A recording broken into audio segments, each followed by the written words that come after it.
Sa anumang putahing Pilipino, laging present ang ingredient na ito. Karaniwang sangkap bilang panggisa o kung minsan na may inilalahok sa sabaw. Medyo matapang man ang amoy at masakit sa mata kapag hinihiwa. Kapag iniluto, nagbibigay naman ito sa mga putahe ng kakaibang lasa at aroma. Ayun, kailangan talaga may onion siya. Mas masarap. Hala, talagang may sibuyas siya ay. Uy, masarap siya. Ang sibuyas.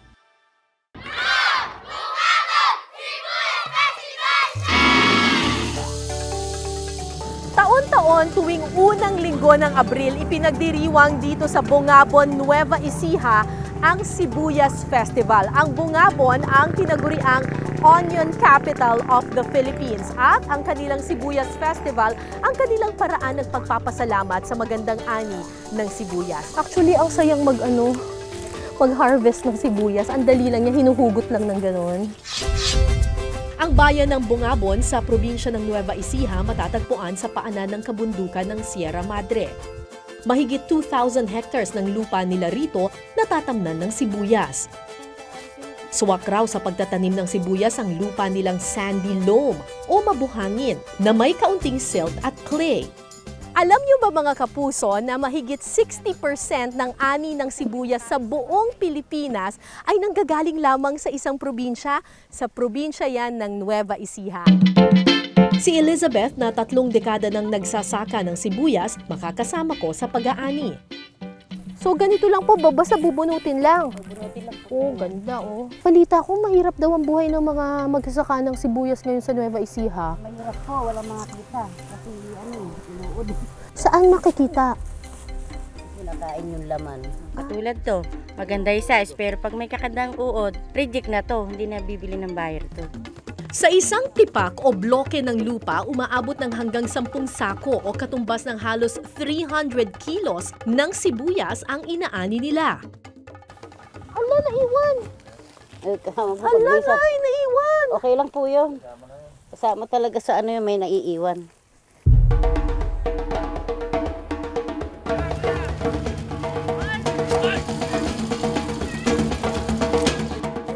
Pagkatapos mabunot yung mga sibuyas, kailangan naman tatanggalin yung kanyang dahon. Pero hindi ba kinakain din to? Hindi po. Eh, ano yung dahon ng sibuyas na kinakain? Pag ano pa lang po, pag itatanim. May 3 klase ng sibuyas na itinatanim ang mga taga-Bungabon. Ang Red Creole o yung malalaking pulang sibuyas na medyo may konting anghangang lasa. Ang Yellow Granex o yung sibuyas na puti na mas mild at manamis-namis ang lasa.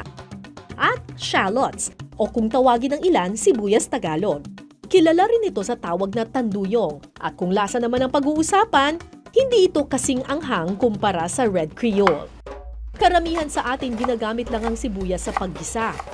Pero alam niyo ba mga kapuso na may isang putahing hindi mo mailuluto kung walang sibuyas? Ito ang beef dish na gumagamit ng sibuyas mula pag-marinate hanggang sa pagluluto na mas pinasasarap ng asim ng kalamansi at alat ng toyo. Ang Bistek Tagalog. Si Nanay Carmen matagal na po siyang merong karinderya, tama ba? Tapos isa sa mga specialty ninyo, bistek. Opo. Oo. Una munang ima-marinate ang pinalambot na karne ng baka sa toyo, kalamansi, sliced white onions at tinadtad na bawang. Lomo o tenderloin ang karne ng baka na ginamit ni Nanay Carmen. The best daw itong ibistek dahil di hamak na mas malambot ito kumpara sa ibang parte ng baka. Pero kahit anong parte ng karne ng baka, pwede rin daw sa lutong ito. Ang sikreto, kailangan hiwain ng maninipis ang karne para hindi mahirap lutuin. So pakukuluan na natin Yes, ito. ma'am. Lagyan natin yung konting tubig. Lagyan natin sa kasirola. Lutuan natin ng mga 15 minutes. Pagkatapos ng 15 minuto, luto na ba, Nanay? Yes, ma'am. Sige nga po, tingnan natin. Paano niyo po nalaman luto na yan? Malambot na? Yes, ma'am. Malambot na kasi nabibiyak na Ay, ang karne oo, natin. tama. Nabibiyak na siya. Oo. Parang pag tinagalan mo pa to ng konti, Malulusaw. malulusaw na to. So, oo. Yung bang alam ninyo na kapag ginanyan ninyo, nabibiyak na siya? Yes, Hindi mo ma'am. na kailangan ng kutsilyo. Oo. Kapag lumambot na ang karne ng baka, hahanguin ito at saka ipiprito.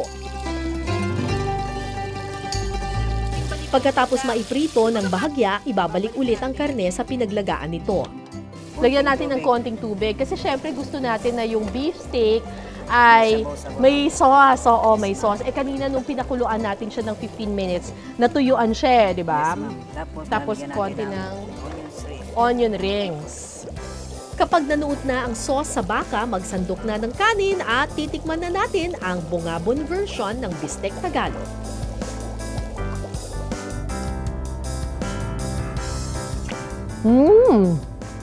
Lasang-lasa mo yung toyo at saka yung kalamansi.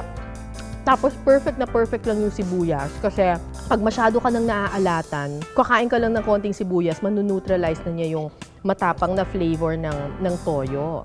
Okay pala, no? Isa sa pinakaimportanteng hakbang sa pagluluto ng maraming putahing Pinoy ang pag-saute o paggigisa. Pati raw ang paggigisa na sibuyas ang isa sa pangunahing sangkap na tutunan natin sa mga Kastila. It gives body to the dish. Hindi pa naimbento ang refrigeration, tinatakpan nila ngayon yung flavor ng karne na mga spices. Kasama dan ang sibuyas. Kailangan mo ang sibuyas para to balance out yung anggo or yung strong gamey flavor or yung funk ng karne. Noong 2004, opisyal na naging OTOP o One Town, One Product ng bayan ng Bungabon ng sibuyas. Ito ang nagbigay daan para bansagan sila bilang onion capital of the Philippines. Si Engineer Lorenzo Ilarde raw ang unang nagtanim ng sibuyas dito. Iba't ibang klase ng sibuyas na rin ang itinatanim sa Bungabon ngayon. Bilang pasasalamat sa masaganang ani, inilunsad nila ang Sibuyas Festival noong 2004.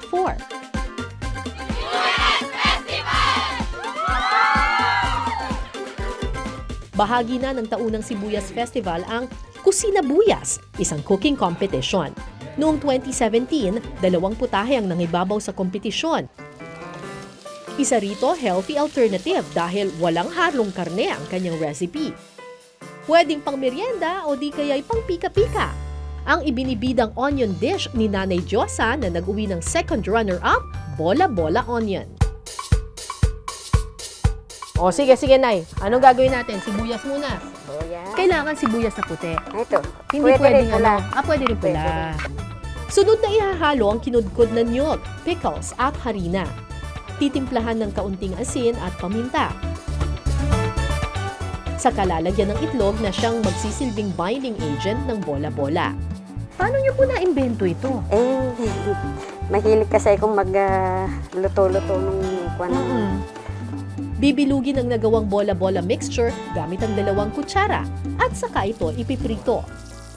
Kapag naging golden brown na ang magkabilang bahagi, let's get it on! Pwede nang lantakan ang bola-bola onion. Tikman ko muna ng walang walang sauce.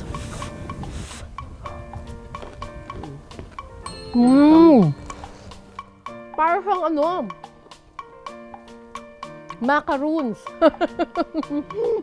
Kasi may coconut no? Maalat-alat siya. Pero mas ma-enjoy daw itong kainin kung may kapartner na sausawang maanghang-anghang na suka. Mas masarap. Mas okay kapag may suka. Ang anghang lang ng suka. Kaya magugustuhan ito ng mga bata.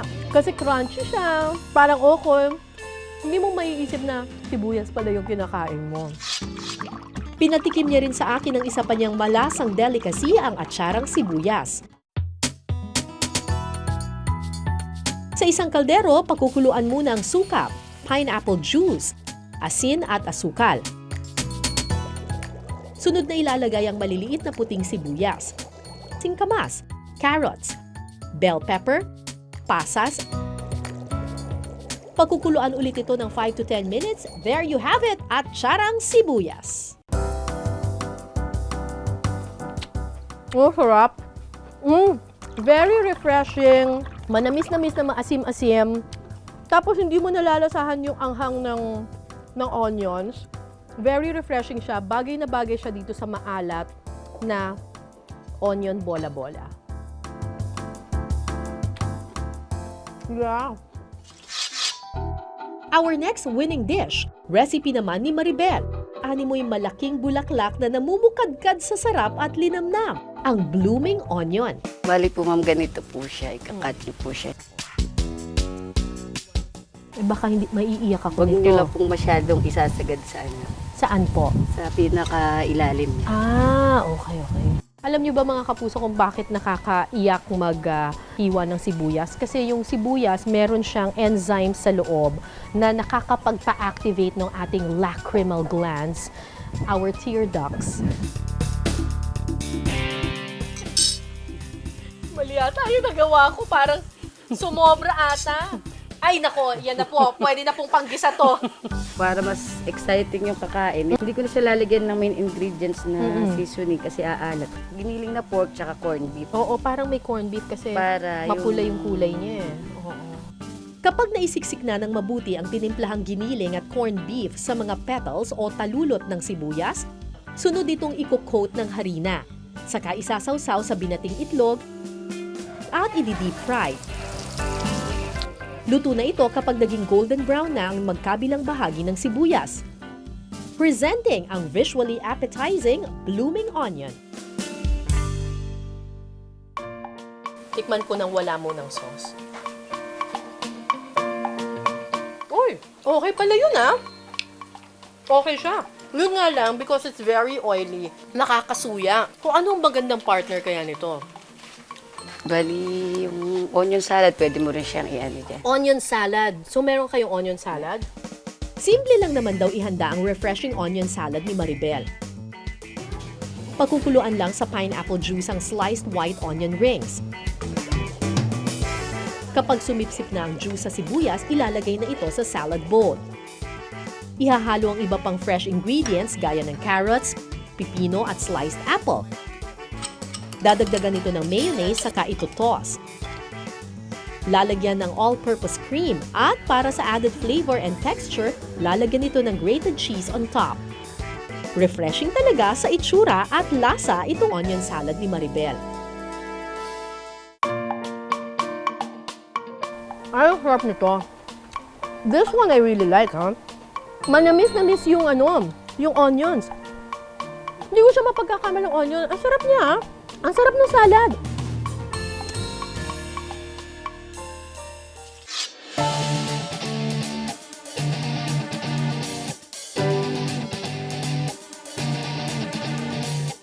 Tuwing unang linggo ng Abril, puno ng buhay ang mga lansangan ng Bungabon, Nueva Ecija. Selebrasyon kasi ng taunan nilang fiesta, ang Sibuyas Festival. Bukod sa makulay na parada, may mga palaro at iba pang activities ang fiesta. Pero isa sa mga pinakahihintay ang taunang cook-off competition na tinawag nilang Kusina Buyas. Ang hamon sa mga taga-Bungabon na ang hilig ay pagluluto, lumikha ng mga natatanging putahe na ang bidang sangkap, sibuyas. Lahat po ng klase ng sibuyas pwede natin gamitin. As an onion base, pwedeng red onion, pwedeng yung white onion. Pwede din po natin gamitin yung dahon ng onion sa pag-produce ng mga produkto o ng pagkain para sa ating bayan.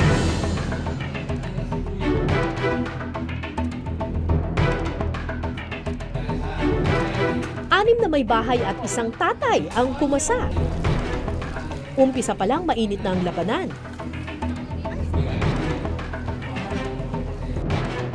Bawat isa may kanya-kanyang estilo ng pagluluto.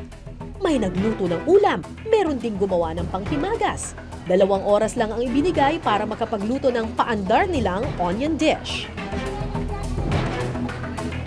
Siyempre, ang hinahanap natin sa pinipili natin, yung kakaibang lasa. Diba? Dahil ang main ingredients natin ay sibuyas. Hindi natin po pwedeng mas marami yung karne. Dapat yung kahit na sinaluan nila ng konting karne, lumilitaw pa rin o nangingibabaw yung lasa ng sibuyas.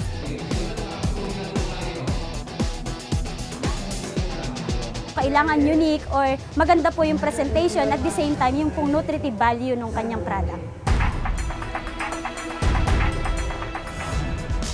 Kanya-kanyang paandar ang mga kalahok, may gumawa ng burger patty, pork steak, lumpia, filet at Malabicol Express.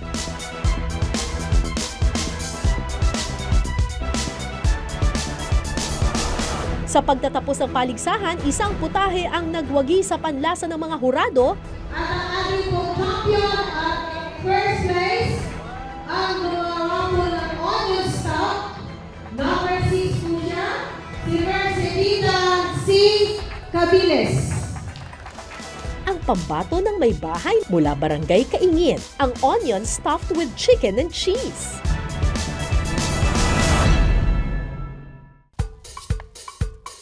Para sa chicken filling ng champion dish na ito, tatanta rin ang fresh chicken breast. Sa isang kaldero, pakukuluan ang lemon lime soft drinks at oyster sauce. Saka ilalagay ang tinadtad na chicken breast at titimplahan ng kaunting paminta. Habang nagpapakulo ng manok, kailangan mag-umpisa na rin magbalat ng sibuyas para lagayan ng ating recipe. Gamit ang kutsara, dahan-dahang kakayuri ng loob o laman ng sibuyas para makabuo ng espasyo sa gitna na paglalagyan ng filling. Ang mga nakayod na sibuyas pakukuluan sa kalamansi. Habang pinapakuluan ang mga sibuyas, sa hiwalay na kaldero, pwede munang gawin ng white sauce. Una, ang lime juice. Pangalawa, ang all-purpose. At ang pangatlo ay ang cheese. Hahalu-haluin natin hanggang sa siya ay lumapot. Kapag naluto na ang filling, sauce at nilagang sibuyas, assembly time na. Lalagyan ko po ng white sauce ang nilagang sibuyas. Pagkatapos pong lagyan ng white sauce, lalagyan po natin ng pinakuloang laman ng manok. Huli itong lalagyan ng pula ng itlog hanggang sa mapuno ang laman ng sibuyas. Isasalang muna ng 5 minutes sa oven toaster para maluto ang inilagay na filling. Pagkatapos, dadagdagan ulit ito ng white sauce para sa extra creamy and cheesy experience. There you have it, onion stuffed with chicken and cheese.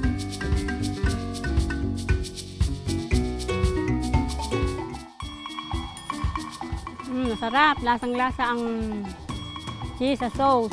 Nakita nga po namin yung recipe na yan. Kaya yan po ang aking sinubukan.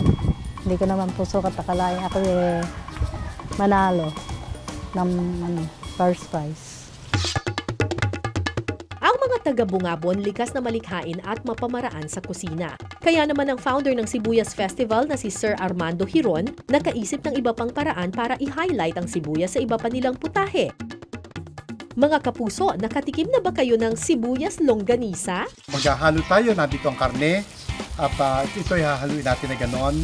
Pagkatapos, lalagyan natin siya ng konting asin at hindi ho siya masyadong maraming asin kasi gagamit din ho tayo ng toyo. Huwag din ho masyadong generous ang toyo kasi magiging masyadong basa kasi ang longganisa masarap pag siya tostado.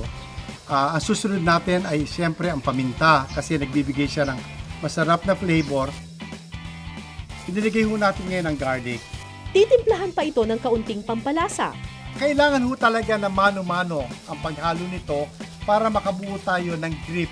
No, para yung paghawak natin, mabuo natin siya ng maayos. Okay? So ngayon ho, ipapahinga natin ngayon yung ating karne. Ilalagay natin siya sa ating refrigerator, store natin ng mga 3 to 4 hours para mag-settle yung lasa. Ngayon ho, after 3 to 4 hours na nasa refrigerator, ganito na po ang itsura niya ngayon. Ngayon, para malalong sumarap ito, lalagyan ho natin siya ng medyo generous na halo at tuloy-tuloy ho natin siyang ihalo na ganyan. Ang nagawang mixture lalagyan ng konting harina na magsisilbing binder. Ngayon ho, ikorte natin siya na longganisa. At saka irorolyo sa harina. Hindi namin isinisilid kasi ina-avoid natin yung maging basa. Kasi ang sibuyas may water content. So anong nangyayari doon? Yun ang nagkakos ng oxidation. So yun ang nagbibigay ng hindi magandang kwan. At pagkatagalan, namamait. Pagkatapos, ipiprito ito sa katamtamang apoy. Ilang minuto pa, ready to serve na ang sibuyas longganisa. Suwak din daw itong isawsaw sa manamis-namis na homemade onion jam.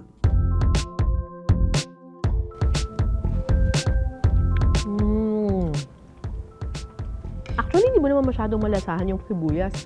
Tikman ko siya with the onion jam. Ang tamis nito Kakaiba yung flavor nito. Parang marmalade. Hindi mo iisipin na onion siya. Sa paggigisa, hindi pwedeng mawala ang sibuyas. Nagbibigay kasi ito ng natatanging lasa at aroma. Pero mga kapuso, bukod sa ginisa, alam nyo bang pwede ring ihalo ang sibuyas sa iba't ibang klase ng minatamis? Dahil sa likas na malikhaing isip ng mga Pilipino, hindi tayo nauubusan ng bagong gimmick sa pagkain. Hindi na bago sa atin ang pagsulpot ng ilang exotic flavors ng ice cream. Si Tatay Anggoy, na 4 na dekada ng sorbetero, naisipang gawing star ng kanyang sorbetes ang sibuyas. Abril nung nakaraang taon ang masungkit niya ang kampyonato sa taunang Kusina Buyas Cook-Off ng Sibuyas Festival. At ang bumihag sa panlasa ng mga hurado, ang kanyang sibuyas ice cream. Una munang gagawin ng ice cream base. Sa isang balde, tutunawin sa maligamgam na tubig ang cassava powder. Saka ito bubuhusan ng mainit na tubig. Hahaluin ito ng mabilis hanggang maging singlapot ng almerol ang consistency. Pipigain ng 3 beses ang ginadgad na niyog. Saka ihahalo ang gata sa nagawang cassava mixture. Palalamigin ito magdamag sa isang garapinyera o yung malaking lata na pinagpapatigasan ng sorbetes. Kinabukasan pwede nang gawin ang onion pastillas na siyang magiging flavor ng ice cream. Gagayatin ang pulang sibuyas. Pagkatapos huhugasan naman ito ng tubig na may asin para matanggal ang sangsang at anghang ng sibuyas. Saka ito babanlawan ulit sa tubig para matanggal ang alat. Sa paggawa ng pastillas, ihahalo muna ang kaunting mantika sa isang lata ng condensed milk. Hindi kasi po pwedeng unahan yung mantika na hindi kasama yung condensed dahil lulutang yung mantika.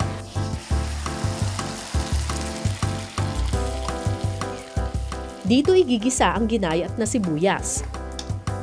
Kasi lahat, mapag-invento ako ng pag-flavor Yung mais, pati yung pork and beans, yung durian, langka, mga prutas, pangkaraniwan ng flavor yan nung kahit sibuyas naman flavor ko, nag-click naman. Ang pinuhunan ko lang doon, 180 pesos.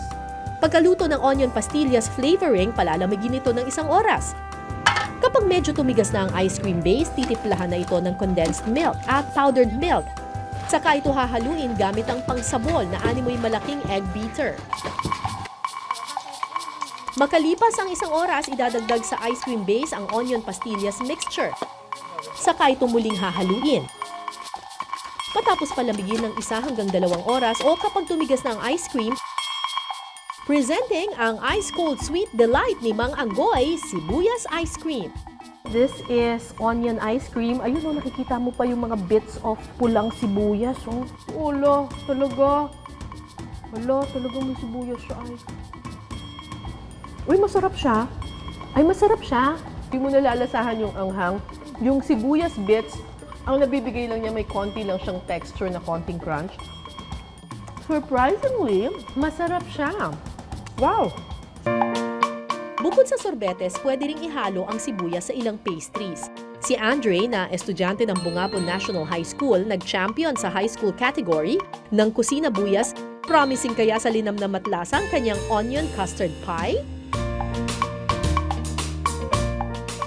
So una po, lalagay po muna natin yung flour. Then next po natin yung sugar po. Next po yung onion. Lalagyan po natin siya ng 1/3 na butter po. And then pinch of salt po. Mamasahin nito hanggang maging pino ang dough mixture. So after po natin gawin yung dough, gagawin na po natin yung filling. So ang ingredients naman po niya is egg. Sa mainit na pan, paghahaluin ng condensed milk, evaporated milk, chopped white onions at asukal. And for extra flavor and aroma, dadagdagan ito ng ginadgad na dayap. Hahaluin lang hanggang lumapot ang custard filling mixture. Palalamigin bago ilagay sa pie base. So ngayon po, i-assemble na po natin yung pie. Kukuha lang po tayo ng onte, tapos ibibilugin po natin. I-spread na po natin siya sa lalagyan. Ipa-flatten ng dough into strips na siyang magiging cover ng pie. Ilalagay ang pinalamig na onion custard filling sa pie base at saka tatakpan ng strips of dough. Para mas maging appetizing ang kulay ng pie, papahiran ito ng egg wash sa ibabaw. Saka ito'y sasalang sa preheated oven sa loob ng 20 minutes. Kapag naging golden brown na, ready to serve na ang sweet and savory onion custard pie. Lasang po ng hopya. Sobrang sarap niya kasi hindi mo akalaing sibuyas yung nakain mo. Pero sobrang tamis kasi niya tsaka creamy kaya masarap. Sa dami ng putahing naintampok natin ngayong gabi na pinasarap ng sibuyas, siguradong hindi ka iiyak. Crunchy siya, parang okon. Hindi mo maiisip na sibuyas pala yung kinakain mo. Pero kung talagang hindi mo mapigilang mapaluha, yan ay dahil sa linamnam na hatid ng sibuyas sa mga pagkain. Ang sarap nito. Very refreshing. Mapaulam man, pastry dish, pati na panghimagas. Hala, talagang may sibuyas siya. Mula dito sa Bungabon, Nueva Ecija, magandang gabi. Ako po si Cara David. Ito ang Pinas Sarap. Ang sakit sa likod.